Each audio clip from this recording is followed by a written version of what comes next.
नमस्कार, मेरा नाम डॉक्टर प्रज्ञा इंगले है। मैं एक मनोचिकित्सक हूँ। मैं वाशिम महाराष्ट्र में प्रैक्टिस करती हूँ। आज हम जानेंगे पैनिक डिसऑर्डर के बारे में। पैनिक डिसऑर्डर यानी घबराहट की समस्या, ये एक मानसिक बीमारी है। पैनिक अटैक ये एक एंग्जाइटी या घबराहट का बहुत बड़ा अटैक होता है, जिसमें आने वाले लक्षण शारीरिक लक्षणों की तरह होते हैं, जिसकी वजह से व्यक्ति लक्षणों के अनुसार अलग अलग और बार बार इन्वेस्टिगेशंस करते हैं, जगह जगह से अलग अलग ट्रीटमेंट लेते हैं, पर उनके आने वाले सभी इन्वेस्टिगेशंस के रिपोर्ट्स नॉर्मल आते हैं, पर फिर भी उनको ये अटैक बार बार आते रहते हैं। पैनिक अटैक बहुत सारे लोगों में देखने को मिलता है, पर जब ये अटैक्स किसी व्यक्ति में हमें बार बार देखने को मिले तो उसे हम पैनिक डिसऑर्डर कहेंगे। बच्चों में भी ये अटैक्स आते हैं, पर बच्चों में इसका प्रमाण बहुत कम रहता है। पैनिक डिसऑर्डर का लाइफ टाइम प्रिवेलेंस 4.7% है। पुरुषों की तुलना में महिलाओं में ये विकार 2 से 3 गुना अधिक पाया जाता है। इसकी शुरुआत अर्ली 20s में होती है और 60 साल की उम्र के आगे इसका प्रिवेलेंस यानी प्रसार कम हो जाता है। अभी हम देखेंगे पैनिक डिसऑर्डर के कारणों के बारे में, यानी पैनिक डिसऑर्डर किन कारणों की वजह से होता है। पहला है बायोलॉजिकल फैक्टर्स। मस्तिष्क में कुछ न्यूरोट्रांसमीटर्स में जब डिसरेगुलेशन हो जाता है, यानी उनकी लेवल जब कम ज़्यादा हो जाती है, तब ये विकार हो सकता है। दूसरा कारण है जेनेटिक फैक्टर्स।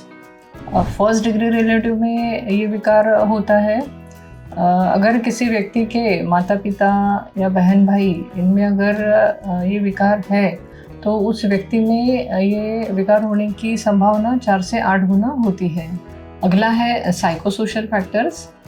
हमारे जीवन में बहुत सारे चढ़ाव उतार होते हैं, हम बहुत सारे कठिनाइयों का सामना करते हैं, जीवन में बहुत सारे स्ट्रेसर्स आते हैं जो हमारे साइकोलॉजी को अफेक्ट करते हैं, जो पैनिक डिसऑर्डर विकसित करने में कारणीभूत होते हैं।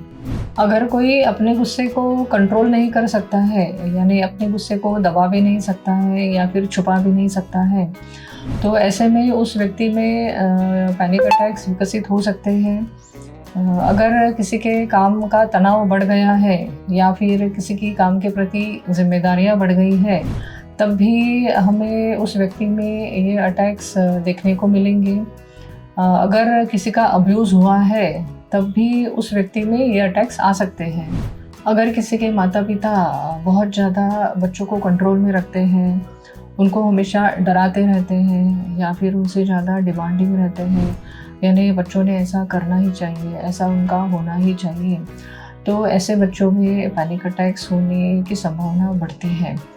बहुत बार किसी को लगता है कि मैं किसी चीज़ में फंस रहा हूँ या फिर ऐसे सिचुएशन में रहना नहीं चाहता हूँ, तब भी ये अटैक्स आ सकते हैं। अभी हम देखेंगे पैनिक अटैक क्या होता है और व्यक्ति में पैनिक अटैक के क्या क्या लक्षण दिखाई देते हैं। पैनिक अटैक ये अचानक से शुरू होता है और थोड़े समय में बहुत ज़्यादा सीवियर हो जाता है और फिर धीरे धीरे कम होने लगता है। ये घबराहट या एंग्जाइटी का बहुत बड़ा अटैक होता है। इसमें अचानक बहुत ज़्यादा डर लगता है, बहुत ज़्यादा डिस्कम्फर्ट होता है।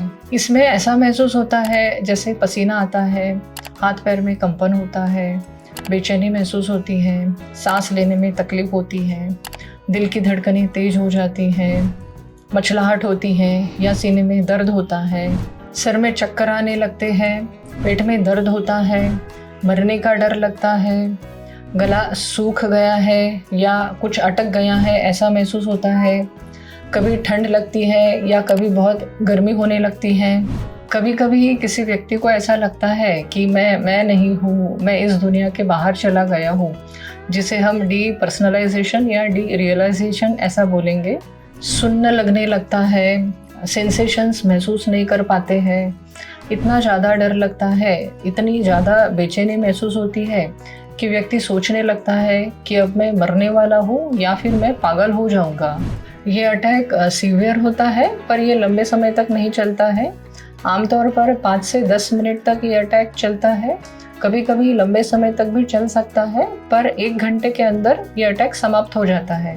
अगर ऐसे अटैक बार बार आते हैं तो हम उसे पैनिक डिसऑर्डर कहेंगे। पैनिक डिसऑर्डर के पेशेंट्स को हमेशा चिंता रहती है कि उन्हें ऐसे अटैक कभी भी आ सकते हैं और वो ऐसी चीज़ों और जगहों को टालते हैं जिनमें उन्हें कभी ऐसे अटैक आए हो। उदाहरण के तौर पर अगर किसी को लिफ्ट से जाते समय अटैक आया है तो वो अगली बार लिफ्ट का उपयोग करना टालेंगे, उसके बदले में वो सीढ़ियों का उपयोग करना पसंद करेंगे। अभी हम देखेंगे इसका प्रोग्नोसिस कैसा है, यानी लेवल ऑफ इम्प्रूवमेंट कैसी है। लॉन्ग टर्म ट्रीटमेंट लेने से 30 से 40% पेशेंट्स सिम्टम फ्री हो जाते हैं। 50% पेशेंट में माइल्ड सिम्टम्स रहते हैं, पर उससे उनके दैनंदिन जीवन में कुछ तकलीफ नहीं होती है। और 10 से 20% पेशेंट्स में इसके लक्षण चालू रहते हैं। अगर ऐसे अटैक बार बार आते हैं तो हमें नज़दीकी मनोचिकित्सक की सहायता लेना आवश्यक है। इसके ट्रीटमेंट में आता है फार्माकोथेरेपी और साइकोथेरेपी।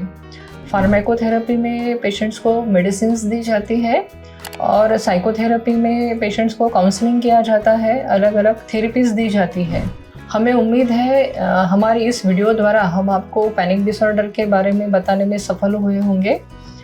ऐसे ही स्वास्थ्य संबंधी नई नई जानकारियों को लेके हम आपके सामने आते रहेंगे। बस आपको इतना करना है, हमारे वीडियोस को लाइक करना है, शेयर करना है और साथ ही साथ हमारे चैनल को सब्सक्राइब करना है। धन्यवाद।